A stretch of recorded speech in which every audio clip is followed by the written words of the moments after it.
He has scored more goals than almost anyone in the history of football. He has broken records that experts once called untouchable. And yet, on July 6, 2026, Cristiano Ronaldo walked off a World Cup pitch for the very last time, without ever lifting the one trophy that mattered most to him. How does that happen? How does a man who has conquered nearly every mountain in football fail to reach the very top of the one he wanted most? That question is bigger than football. It's about obsession. It's about what happens when talent, time, and fate refuse to align, no matter how hard you push. And by the end of this video, you'll understand why Ronaldo's story isn't really about winning at all. Let's go back to the beginning. In 2003, a skinny teenager from the small Portuguese island of Madeira signed for Manchester United. He was fast, flashy, and, according to some critics, more style than substance. Sir Alex Ferguson saw something different. He saw a kid who trained after training ended, a kid who stayed on the pitch when everyone else went home. This matters more than you'd think. Psychologists studying elite performers have long pointed to something called deliberate practice. The idea is simple. Raw talent means very little without thousands of hours of focused, uncomfortable repetition. Ronaldo didn't just have talent. He had an almost frightening relationship with repetition. But here's where things get strange. Most athletes peak in their late 20s and decline.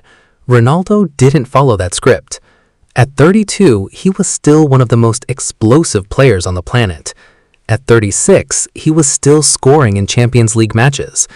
Sports scientists who studied his body fat percentage, sprint speed, and recovery data called it borderline impossible. So what was he doing differently? Ronaldo treated his body like a machine that needed constant maintenance, not something that simply aged. Sleep specialists have pointed to his habit of sleeping in short, structured cycles throughout the day, rather than one long stretch at night. Some performance coaches believe this helps reduce inflammation and improve recovery.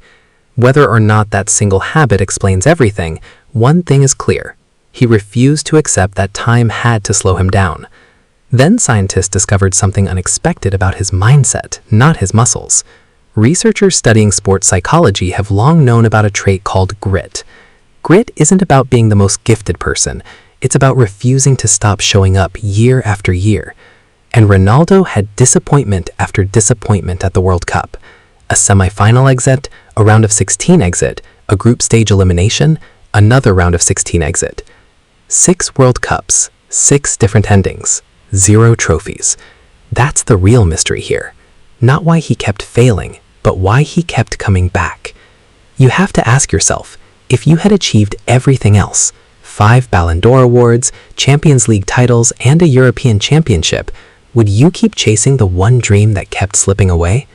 Ronaldo did, and in 2026, at 41 years old, he stepped onto a World Cup pitch one final time. He wasn't just one of the oldest players in the tournament, he became the first man to score in 6 different World Cups. Every record that could still be broken, he broke it.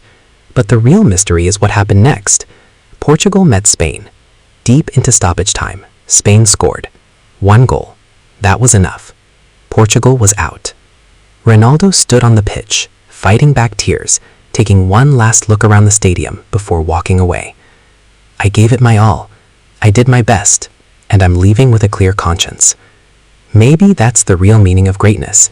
Sometimes the greatest victory isn't lifting the trophy. It's having the courage to keep chasing your dream until the very end.